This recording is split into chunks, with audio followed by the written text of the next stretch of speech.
Hey everyone, thanks for tuning in. If you're new here, consider subscribing. It really helps keep these stories coming. And while you're here, let me know in the comments where you're listening from. Now, sit back, relax, and let's get into the story. I've worked a lot of boring jobs in my life. Warehouses, late-night gas stations, parking lot booths, but nothing has ever made my skin crawl the way the Blackburn Research Facility did. When I first applied to be a night shift security guard there, I thought it would be a cushy gig. A friend of mine, Eric, had worked there before me. He lasted 2 nights. Said the place gave him headaches. Said the lower levels made his ears ring. I thought he was just being dramatic. Turns out, he wasn't even telling me the worst part. The facility is buried under miles of concrete and steel in the middle of nowhere. Literally, nothing but pine trees and winding roads. The first time I drove in, I passed through 3 different gates and 2 separate ID checkpoints. The whole place is surrounded by tall fences topped with sensors. Not just barbed wire, motion-detecting lights, cameras, infrared panels. I joked with the onboarding supervisor that it seemed like overkill. He didn't laugh. That should have been my first warning. Blackburn doesn't allow cell phones inside. No internet access, no radio. Every shift starts with a locker room change into company-issued clothing and ends with a full body scan before we leave the grounds. We're not even allowed to bring our own pens. There are 4 levels to the place. Ground level is offices and admin. Level 1 and 2 are mostly labs and server rooms. Then there's sub-level 3. Sub-level 3 is where I was stationed. Nobody ever told me what they did down there. Every time I asked, I got vague answers. Biotech this, viral research that. High-end stuff, they'd say with a shrug. Don't ask questions and you'll be fine. There were 8 of us assigned to night rotation. 2 guards per floor. Each shift lasted 12 hours. But the strange thing, only one person's ever posted on sub-level 3 at a time. And on my first night, that person was me. The elevator down to sub-level 3 required a special badge. Mine came in a black envelope with no name on it, only my ID number and the words Level 3 Access in block letters. When I opened it, my hands were already trembling, and I hadn't even stepped foot down there yet. The elevator ride was nearly a full minute long. No elevator music, just the mechanical hum of descent, the flicker of cold white lights, and the occasional jolt that made my stomach twist. When the doors opened, the first thing I noticed was the silence. Not the normal kind of silence. It was the thick kind. Oppressive. The kind that makes you feel like something is watching from the corners. The hallways were wider than I expected. Pure white, clean, sterile, lined with identical doors. Everything down there looked too polished, too perfect, like it had never been touched by real people. My station was a small glass booth in the middle of the central corridor. From there, I had monitors, door controls, and a direct line to the command center upstairs, though that line was always under maintenance, they said. The shift passed slowly. Lights flickered occasionally. Cameras looped without warning. I heard strange noises, buzzing, distant thuds, once even a screech like metal being dragged across tile. But every time I asked about it, the comms went silent. Then I noticed something strange on the map panel. A room that wasn't labeled. No number, no name. Just a dark square at the far end of the western corridor. I tried to access its feed, but the screen stayed black.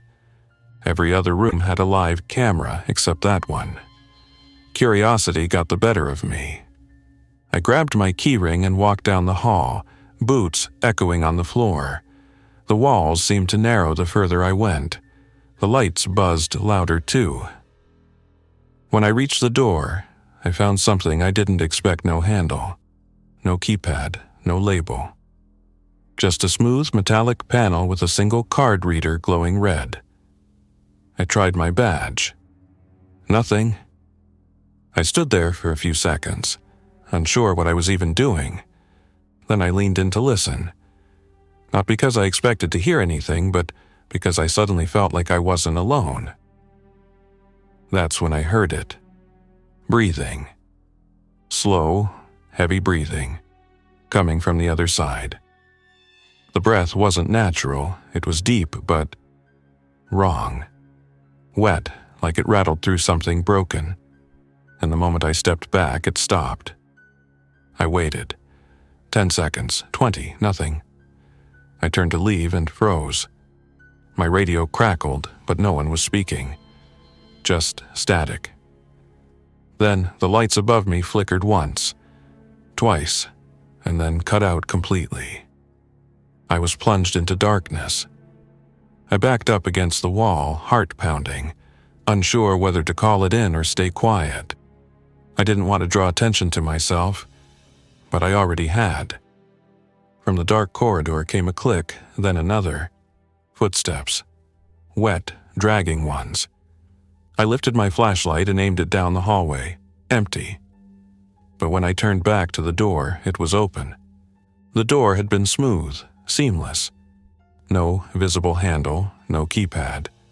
And now it stood slightly ajar, just enough to show pitch black inside. Not even the flashlight beam could fully penetrate it. I stood there frozen, unable to move. A thick, metallic scent rolled out from the room. Not blood, not exactly. More like rust and something stale, like air that hadn't moved in years. I should have called it in. I should have backed away and locked it down. But my body didn't listen to logic. I felt drawn in, as if I needed to see what was inside, as if something inside wanted me to look. So, against every rule, every instinct I had, I pushed the door open. The hinges didn't creak. It swung silently, unnaturally smooth, revealing a long chamber lined with glass tanks. Each one was covered in condensation. The room was cold, colder than the hallway. My breath fogged in front of me. There were 13 tanks total. 12 of them were filled with a murky green liquid, and each one had something inside. At first, I thought they were mannequins. Unmoving, pale forms suspended in fluid, heads down, arms limp. But as I stepped closer, I realized they weren't lifeless. They were twitching. Not large movements, just fingers, toes, mouths. One was gently tapping its fingers against the inside of the glass. Another's jaw shifted like it was trying to speak underwater. All of them had breathing masks attached with thick black tubes that disappeared into the base of each tank. Except for the 13th. That one was empty, the fluid had been drained. The glass was shattered inward. And there were scratches, long, jagged claw marks, on the inside of the tank. I backed away, flashlight trembling in my hand. That's when the radio on my shoulder crackled to life. Unit 3, status report, a voice said. Are you in Corridor West? We show an unauthorized entry into Sublevel 3, room, 17. That can't be right. I pressed the mic. I'm in 17 now. The door opened on its own. A pause. You are not authorized to access that room. Please vacate immediately and report to the elevator. Then, without warning, all the tanks hissed at once. A rush of steam erupted from the bases. The lights inside the tanks flared. The figures began to stir more violently, eyes snapping open, arms flailing, mouths moving silently like they were screaming. My flashlight flickered, then died. I turned and ran. As I backed into the hallway, the door slowly swung shut behind me with a soft click. I didn't touch it. I didn't even look back. When I reached the security booth again, the monitors were filled with static. All of them, except one. The feed for Corridor West. It showed me. standing outside the sealed door. Only it wasn't me anymore. My actual self was in the booth. But the camera feed showed a second me, just standing still, staring into the lens, head slightly tilted. I pressed the mic to call command again. This is Unit 3. I think there's a feed issue. It's showing me in 2 places. No response. Hello? Still nothing. I tapped the screen. The second me blinked. I powered down the feed and rebooted the system. When it came back up, the hallway was empty again. No second me, just the sterile corridor. The main command finally came back online. Unit 3, disregard previous instructions. Your shift ends in 3 hours. Remain at your post. Do not leave Sublevel 3. I leaned into the mic. What the hell is going on? What's in room 17? Another long pause. Then calmly, there is no room 17. 3 hours passed slowly after that. I didn't leave the booth again. Not for the restroom, not for coffee, not even when the lights dimmed again for exactly 60 seconds, then came back as if nothing had happened. When my shift finally ended, I practically sprinted to the elevator. But before I could swipe my badge, someone else stepped into the corridor. A man in a black lab coat, face partially hidden behind a surgical mask. He didn't say a word. Just stared at me as I waited for the elevator doors to open. His hands were tucked behind his back, but I could tell he was holding something. And his coat, it was damp. From the sleeves down, it glistened under the overhead lights. When the elevator dinged and I turned back to ask him something, he was gone. Upstairs, everything looked normal. People in lab coats moving between rooms, typing on tablets, sipping coffee, like it was just another day. When I mentioned the room 17, to the next shift guard, he shook his head. There's no room 17, man. Sublevel 3 ends at 16. I wanted to argue. Show him the badge scanner, the door, the tanks, but I stopped myself. Because deep down, I already knew he wasn't lying. Something was down there. Something they didn't want us to know about. And I had seen just enough to make me part of it now. That night, I found scratches on the inside of my locker. Long ones, like from fingernails or claws. And carved into the metal at the bottom, barely visible under the shadow of my spare boots, were the words, 13 never stay down. I didn't go back the next night. Called out, faked a stomach bug, even went to a clinic and got a note to make it official. But the weird thing, nobody from Blackburn followed up. No email, no message, not even a call from HR, just complete silence. It should have made me feel relieved. Instead, it felt like I'd done something wrong and they were just waiting. I lasted 2 days at home. Then the dreams started. They weren't full nightmares, at least not at first. Just flashes. A long, sterile hallway, the sound of dripping water, a red light blinking slowly on the ceiling, rhythmically, like a countdown. And something else, a face. Pressed against the inside of a tank, eyes wide open, smiling. When I woke up, the bottom of my window was fogged from the inside, and there was a perfect outline of a handprint in the condensation. I returned to work the third night, mostly because I had to. Bills don't care about dreams. The moment I walked in, I noticed something had changed. The locker room smelled like bleach, and 3 lockers were wide open. All belonged to night shift guards. All were empty. I asked the day guard, Greg, what happened to them. Transferred, he said flatly. Didn't you hear? No one told me.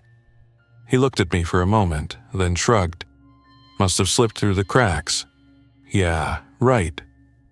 Back on Sublevel 3, the cameras were back online. No more static, no more flickering lights. Everything looked pristine, untouched, like nothing ever happened. But I knew better now. I spent most of that night double-checking corridors, watching the monitors, studying the patrol routes, looking for blind spots and timing the camera loops. Around 3:15 a.m., I noticed something moving in the eastern wing.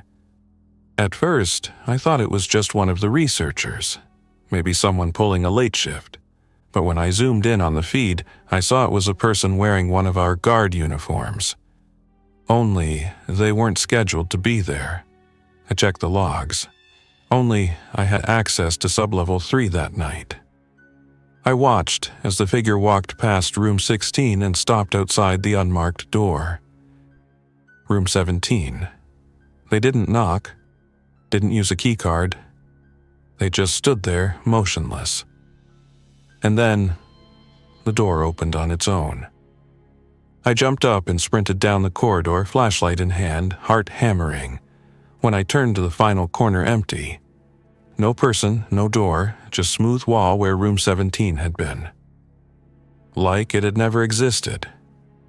I turned around to rush back, trying to get my radio working, when I heard a faint whisper behind me. Not through the comms. Right behind me. I spun around, nothing there. But someone had spoken, I was sure of it. They said, "It's still awake." Back at the booth, I scrubbed through the camera feed frame by frame. Nothing. The moment the guard reached the door, the camera glitched. No footage of the door opening. No footage of them going in. Just a cut from the hallway to an empty screen. But the worst part? I froze the feed on the last visible frame of the mystery figure. And realized. They looked just like me. Same posture, same haircut, same gear. Even had the scar above the right eyebrow I got in high school. I was watching myself.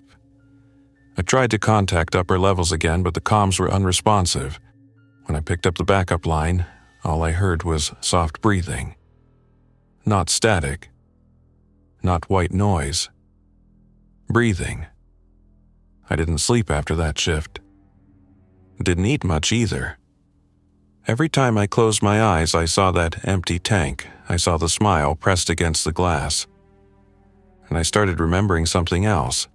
Eric. The friend who got me the job. He'd quit after 2 days. Told me the place gave him headaches. I tried calling him that night. Disconnected. I went to his apartment. Empty. His mail was stacked up at the door. His car was still in the lot, but no sign of him. It was like he just disappeared. When I asked around, none of the other staff even remembered his name. Not security, not administration, not even payroll. "Sorry," they'd say. "Are you sure he worked here?" They had wiped him clean. And I started to realize I'd seen this happen before. The 3 guards who transferred, Eric, the ones who noticed too much, asked the wrong questions. The ones who saw room 17. The ones who saw subject 13. That's when I knew. I was next. I spent the next day searching for anything that would confirm what I saw in room 17 was real. My keycard had limited access, but I knew the system left digital footprints. Door logs, access times, internal memos. I just needed a terminal that wasn't locked down. So, I waited for a quiet hour, slipped into the unmonitored admin hallway, and used a forgotten terminal I'd seen maintenance guys use. No camera, no monitoring, just a dusty old monitor and a direct line into the facility's records. I didn't search room 17. I didn't search subject 13. That would get flagged. Instead, I went broad. Security anomalies. Sublevel 3. 2-week window. Thousands of entries popped up, but most were timestamped with "access denied" next to them. Dozens of motion alerts, comm interruptions, personnel reassignments. It was all there, just out of reach. Then I found a misfiled log. It wasn't labeled as sensitive, so it hadn't been restricted. Containment Behavior Report, Subject 13. I stared at the screen, barely breathing. The document wasn't long, just 4 bullet points. Subject does not sleep. Subject mimics staff behavior with increasing accuracy. Subject does not respond to sedation or immobilization. Subject has shown signs of independent thought beyond protocol expectations. Then there was a note at the bottom in bold red text. Do not allow subject to see its reflection. That was it. No names. No researcher ID. No timestamp. But I didn't need one.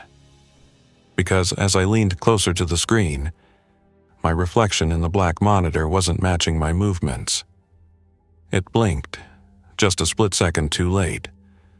I jerked back and nearly knocked over the chair. The screen returned to the login screen. I ran.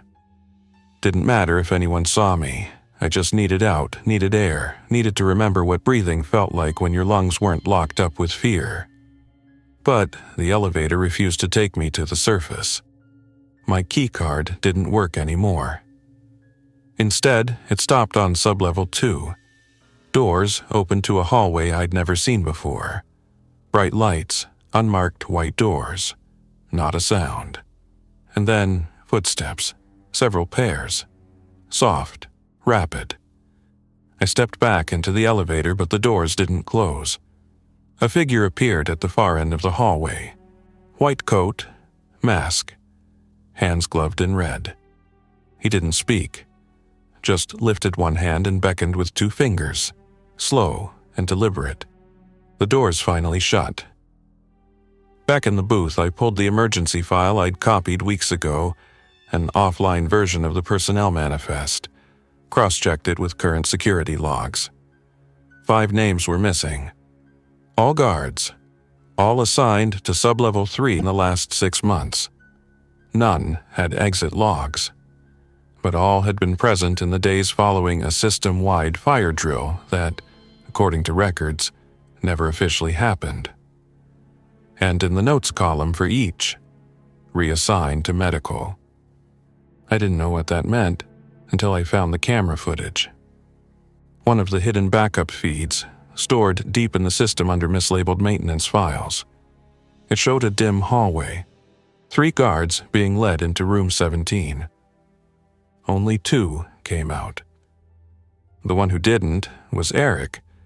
I wanted to throw up, wanted to smash the screen, break the cameras, burn the place down. But I just sat there, cold, silent, staring at the frame where Eric had disappeared. And that's when the lights above me started to flicker again, one by one. Down the hallway, coming closer. A rhythmic buzzing sound started behind the walls, like electrical currents cycling in a pattern. I checked the monitors. All cameras, except mine, were down. Then my screen showed something new. A room I didn't recognize. Empty. All white, except for a metal chair bolted to the floor. And sitting in it was me, head bowed, arms restrained, breathing slow.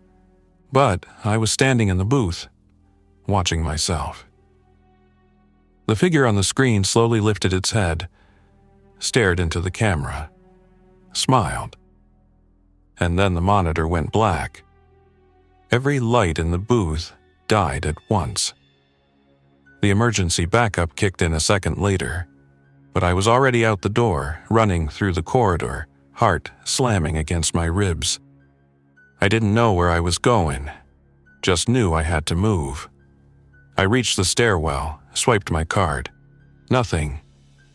Punched in the override code. Still nothing. Then I heard it. Behind me, wet footsteps, one after the other. Coming from the corridor, I just sprinted down. I turned. No one there. But the footsteps kept coming. I backed into the stairwell door and pounded my fists against it. And then a soft voice echoed down the hallway. "You left us." I didn't recognize the voice. But I recognized the tone. It wasn't angry. It was disappointed. Like I had broken some unspoken rule. Like I was the one who opened the tank. Like I belonged in it. I don't remember how I got back to the security booth. My memory of those next few minutes is just a blur of corridors, blinking lights, and doors that refused to open. By the time I slammed the booth door shut behind me, I was drenched in sweat, gasping for air, and convinced I was losing my mind. But something had changed. Every monitor now displayed the same message. Breach code Z13, initiate containment protocol. I was new. We had emergency codes for fire, medical emergencies, gas leaks, even full facility lockdowns, but I had never heard of Z13. And the worst part? None of the normal alarms had gone off. There were no flashing red lights, no sirens. Just that message. Calm, white letters against a black screen. Like someone wanted the outbreak to go unnoticed. I tried radioing upper levels again. Dead air.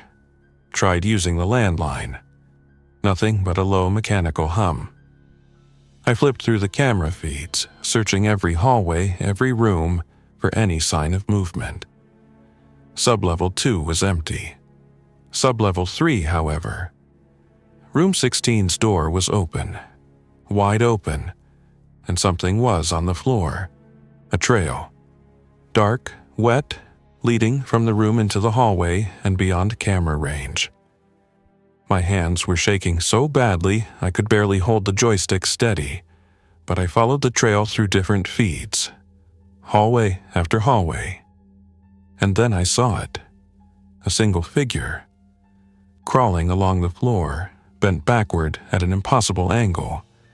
Limbs moving too fast for how slowly the body crept forward. It reached a vent, tilted its head toward the camera, and I swear to you, it had no eyes. Just smooth skin where the sockets should be. I locked every door I could access. Not because I thought it would stop whatever that was, but because it was all I could do. And then I noticed a small folder on the desktop screen, one I hadn't seen before. It was labeled Final Orders Z13, no password. I opened it. There were only 2 files. The first was a plain text document, just a few lines. In the event of Code Z13, all staff with Level 3 clearance or below are to be isolated, no extraction, no rescue. Do not allow information to exit the perimeter. Subject 13 is mobile.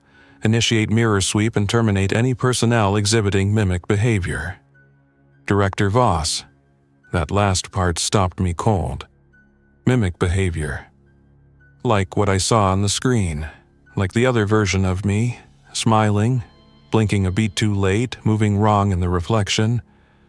Like Eric, staring into the tank right before he disappeared.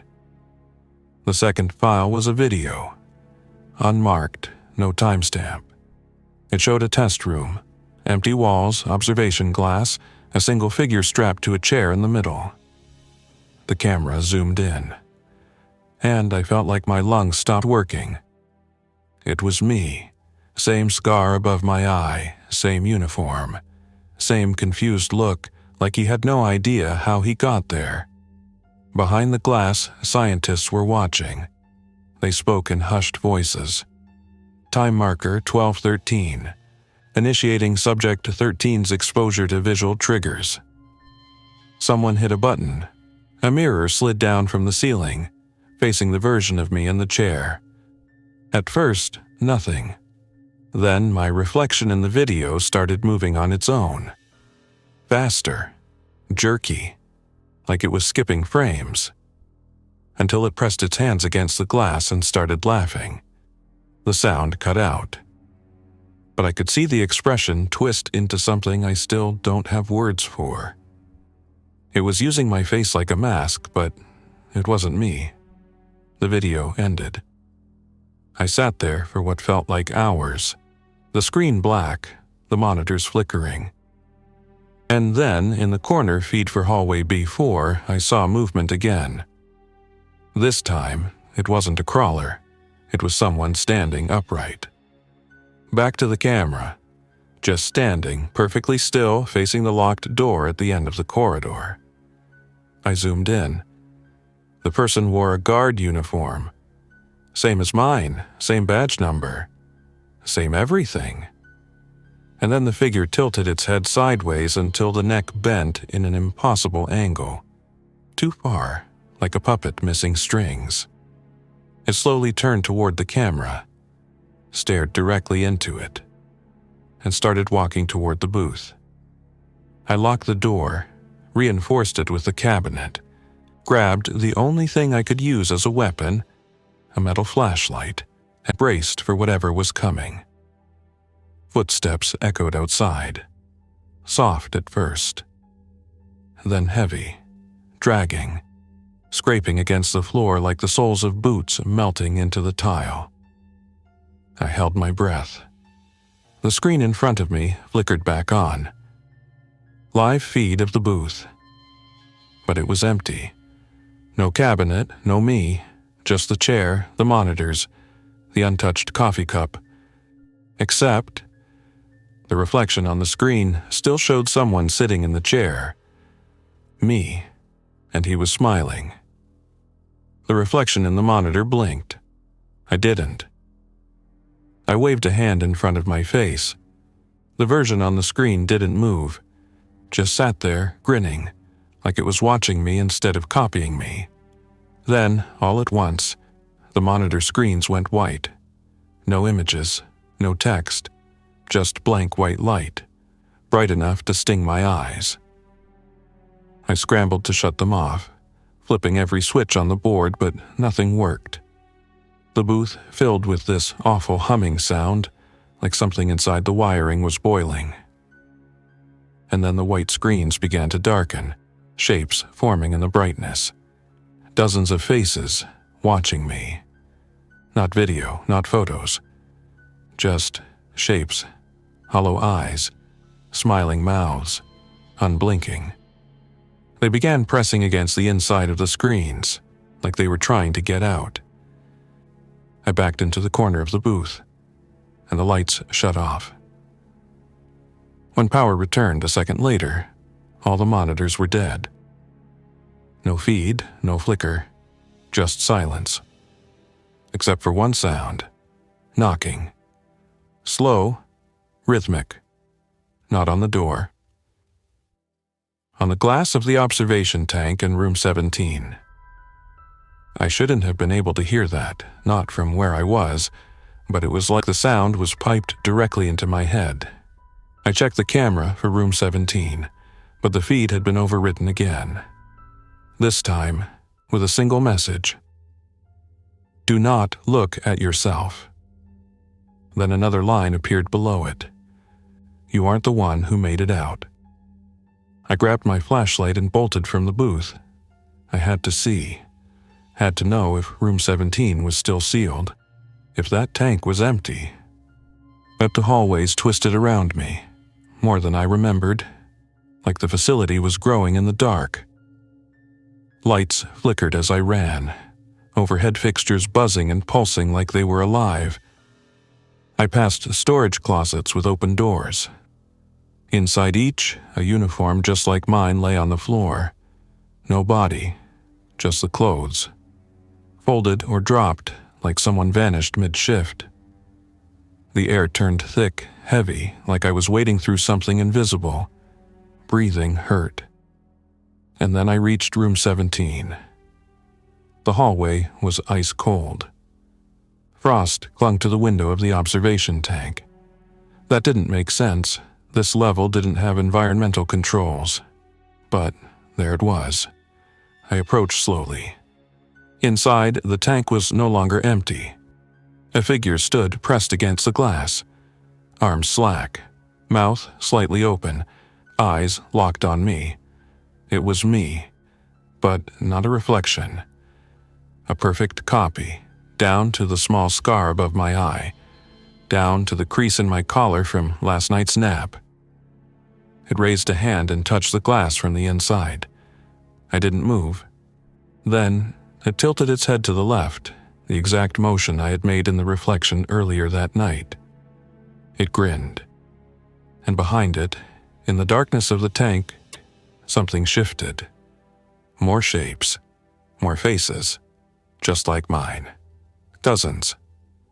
They began stepping into view, one by one, all identical, all me. Some had blood on their uniforms. Some had wide, staring eyes and open mouths. Others twitched violently like they were stuck in some loop. And they were all smiling. The glass in front of me cracked. I stepped back. The tank lights died, complete blackness inside. The hallway behind me lit up red as sirens finally began to blare, muted, strange, like they were echoing from inside a tunnel.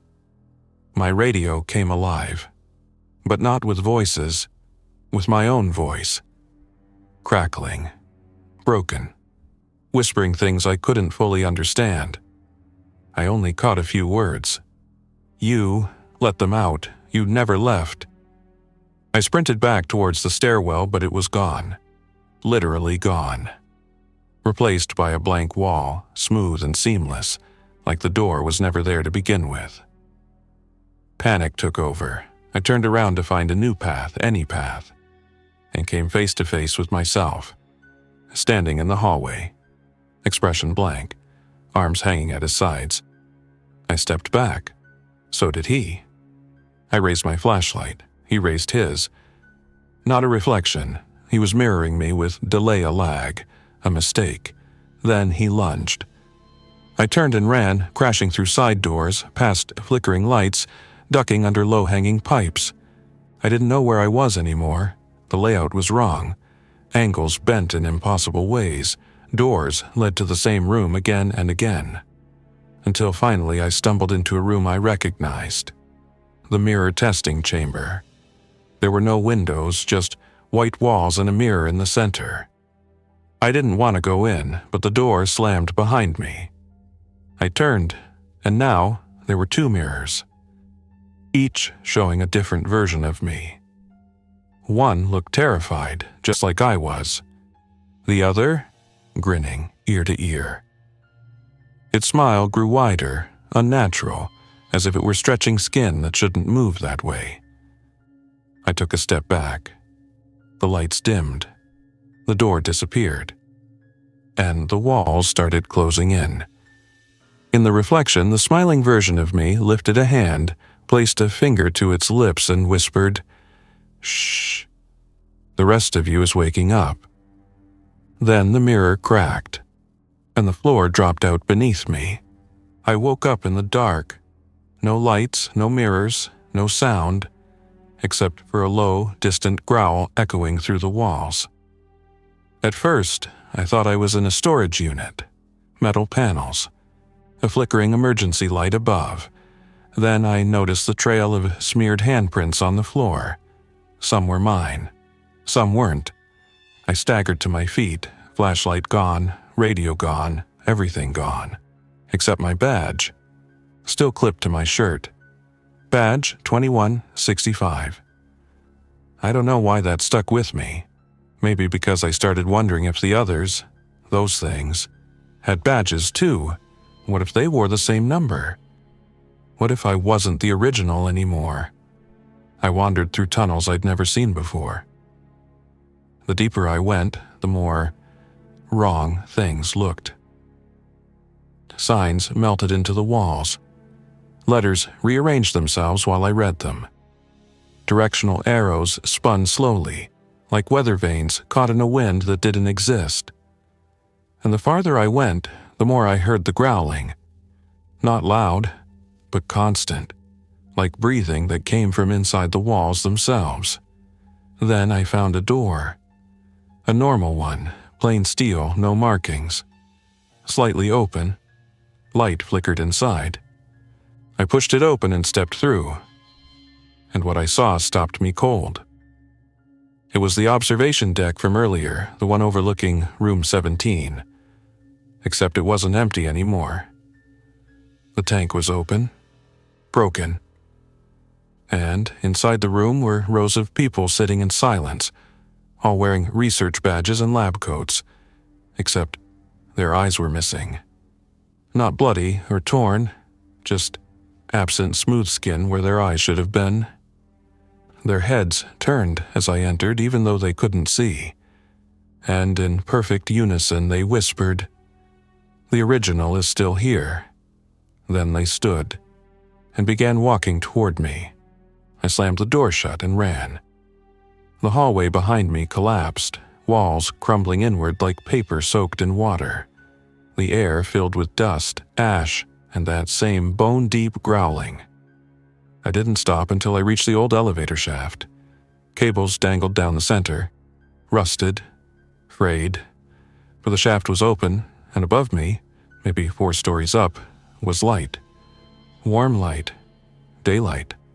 Or something that looked like it. I started climbing. Every rung felt like it might snap under my hands. But I didn't care. I climbed until my arms screamed until I couldn't feel my fingers. Halfway up, I glanced down. Something was climbing too. Not fast, just steady. Its head twitched every few seconds. Long arms, pale skin stretched too tight over bone. It didn't wear a uniform. It didn't have eyes. But it smiled as it climbed. And it never blinked. I reached the top platform, pulled myself through the access door and rolled onto the floor. Bright lights hit me in the face. Not sunlight. Fluorescent tubes. I was back in the facility. But this time, people were there. Scientists, technicians, a doctor I recognized from orientation day.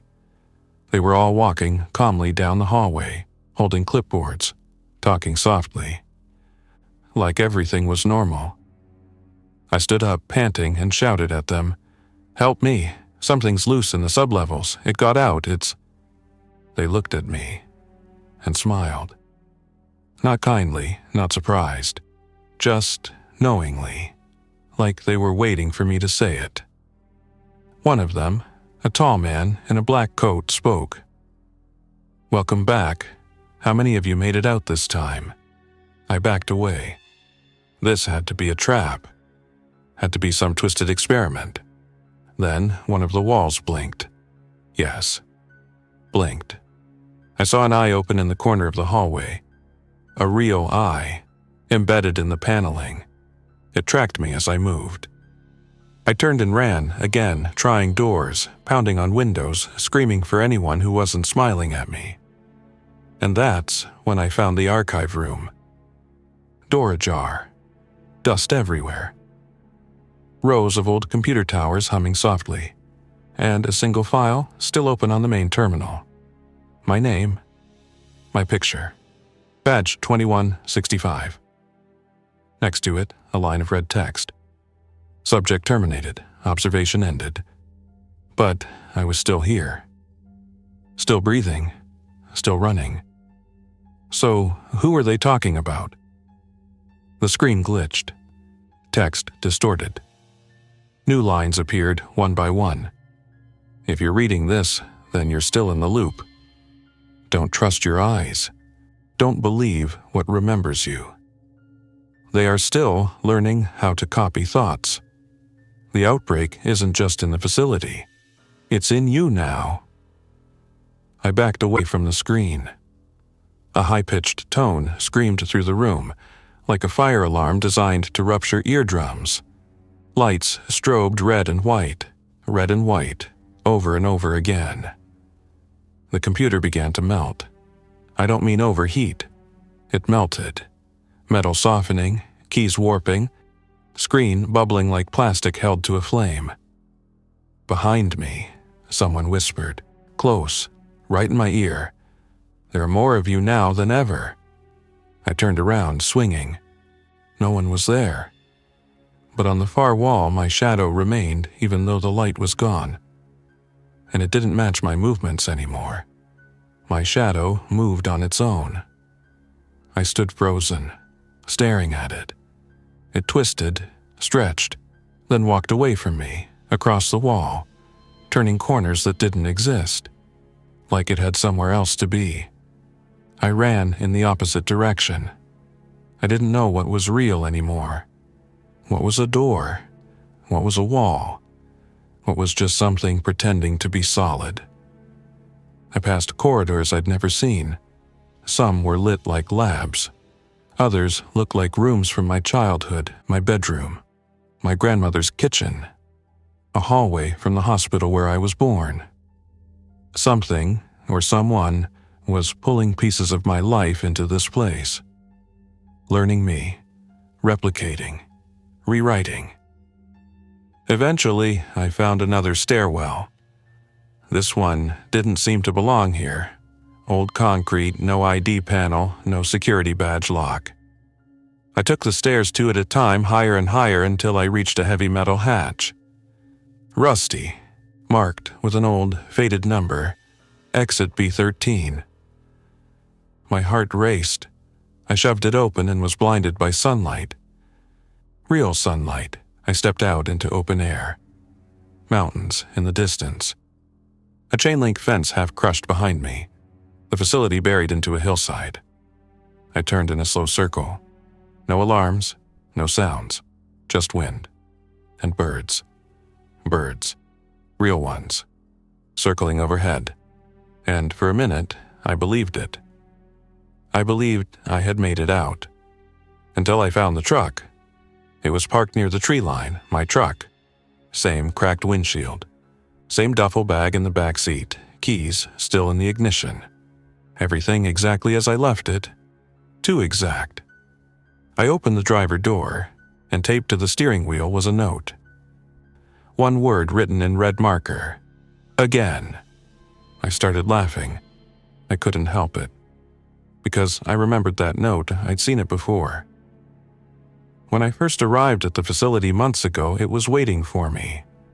I thought it was some prank from the day shift crew. But now I knew better. Now I remembered each time I'd woken up in the booth. Each time I'd thought it was the first shift. Each time I'd survived. And each time it all reset. Different details. Same outcome. The outbreak, the escape, the facility trying to keep something in, or maybe keep me in. And I was never the same person twice. I got into the truck. The engine started. The radio turned on by itself. Static at first, then a voice. Not mine, but familiar. Flat, calm, robotic. Subject 2165 has reached surface level. Memory layer unstable. Preparing new loop environment. Scripting adaptive variations based on retained trauma. I stared ahead. The road in front of me flickered. Literally flickered. Like an image on a screen struggling to load. And suddenly I saw it. Not the mountain road, not the truck, but the booth, security monitors, coffee mug, chair, and me sitting there.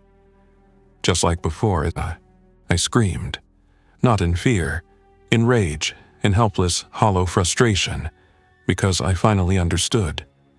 The outbreak didn't start at the facility. The outbreak is the facility. It doesn't leak, it consumes.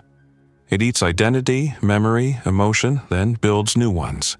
It grows people, experiences, loops, me. There was never a first night. Just a dozen overlapping timelines collapsing into one. And now, I can't trust anything.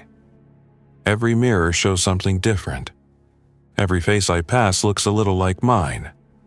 The world outside might just be another floor, another set, another illusion. Sometimes, I sit in the booth and try to remember the real me. I stare at the monitor and wait to see who's watching from the other side. Sometimes it's me. Sometimes it's something else. And sometimes, they wave. If you're hearing this, if you found this recording, ask yourself, have you ever felt like your memories don't quite fit? Like your life reset one day without explanation? Like something out there is watching you for patterns, If you have, you might not be the original anymore. You might be one of us, one of the copies. They don't need to break out. They already did. They're learning, spreading. And some of them, they still think they're you.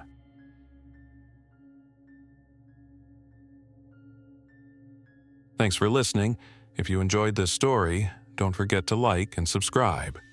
Your support keeps these creepypastas coming. Until next time, stay alert, stay safe, and never ignore the feeling that something is watching.